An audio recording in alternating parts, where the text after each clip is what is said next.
and Shallum the son of Colhozeh, ruler of the district of Mizpah, repaired the fountain gate. He rebuilt it and covered it and set its doors, its bolts, and its bars. And he built the wall of the pool of Shelah of the king's garden, as far as the stairs that go down from the city of David. After him Nehemiah the son of Azbuk, ruler of half the district of Beth-zur, repaired to a point opposite the tombs of David, as far as the artificial pool and as far as the house of the mighty men. After him the Levites repaired, Rehum the son of Bani. Next to him Hashabiah, ruler of half the district of Keilah, repaired for his district.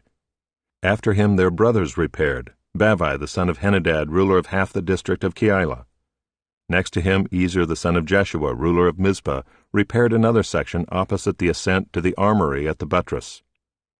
After him Barak the son of Zabbai repaired another section from the buttress to the door of the house of Eliashib the high priest. After him Meremoth the son of Uriah, son of Hakkoz, repaired another section from the door of the house of Eliashib to the end of the house of Eliashib. After him the priests, the men of the surrounding area, repaired. After them Benjamin and Hashab repaired opposite their house. After them Azariah the son of Maaseiah, son of Ananiah, repaired beside his own house. After him Binnui the son of Henadad repaired another section from the house of Azariah to the buttress and to the corner. Palal the son of Uzai repaired opposite the buttress and the tower projecting from the upper house of the king at the court of the guard. After him Pedaiah the son of Parosh and the temple servants living on Ophel repaired to a point opposite the water gate on the east and the projecting tower. After him the Tekoites repaired another section opposite the great projecting tower as far as the wall of Ophel. Above the horse gate the priests repaired, each one opposite his own house. After them Zadok the son of Immer repaired opposite his own house. After him Shemaiah the son of Shechaniah, the keeper of the east gate, repaired. After him Hananiah the son of Shelemiah and Hanan the sixth son of Zalaph repaired another section.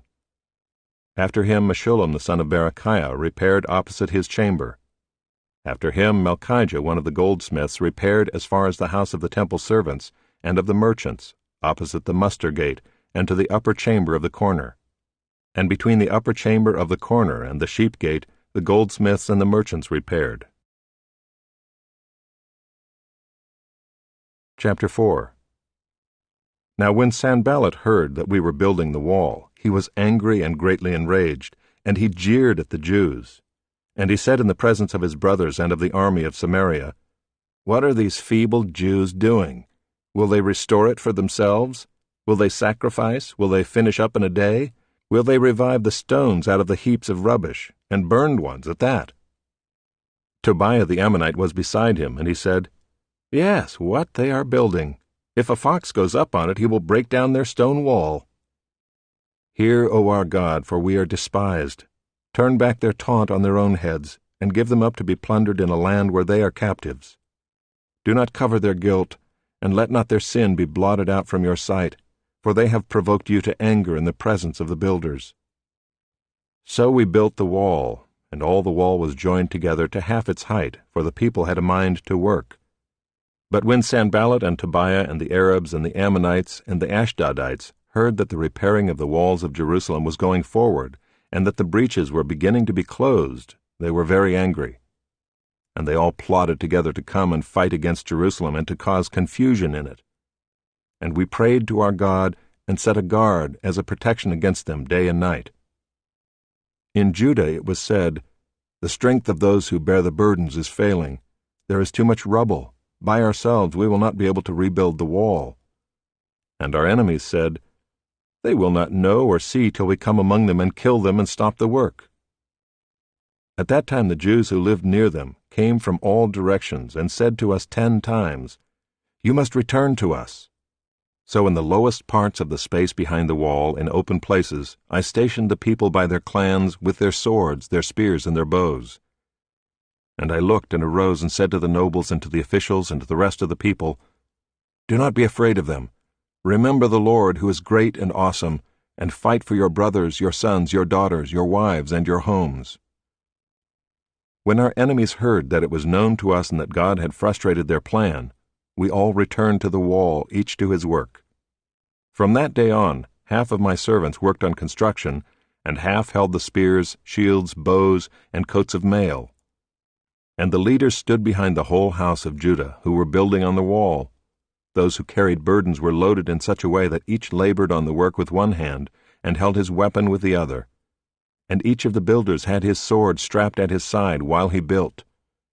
The man who sounded the trumpet was beside me, and I said to the nobles and to the officials and to the rest of the people, "The work is great and widely spread, and we are separated on the wall far from one another. In the place where you hear the sound of the trumpet, rally to us there. Our God will fight for us." So we labored at the work, and half of them held the spears from the break of dawn until the stars came out. I also said to the people at that time, "Let every man and his servant pass the night within Jerusalem, that they may be a guard for us by night, and may labor by day." So neither I nor my brothers nor my servants nor the men of the guard who followed me, none of us took off our clothes, each kept his weapon at his right hand. Chapter 5. Now there arose a great outcry of the people and of their wives against their Jewish brothers. For there were those who said, "With our sons and our daughters we are many, so let us get grain that we may eat and keep alive." There were also those who said, "We are mortgaging our fields, our vineyards, and our houses to get grain because of the famine." And there were those who said, "We have borrowed money for the king's tax on our fields and our vineyards. Now our flesh is as the flesh of our brothers, our children are as their children. Yet we are forcing our sons and our daughters to be slaves, and some of our daughters have already been enslaved.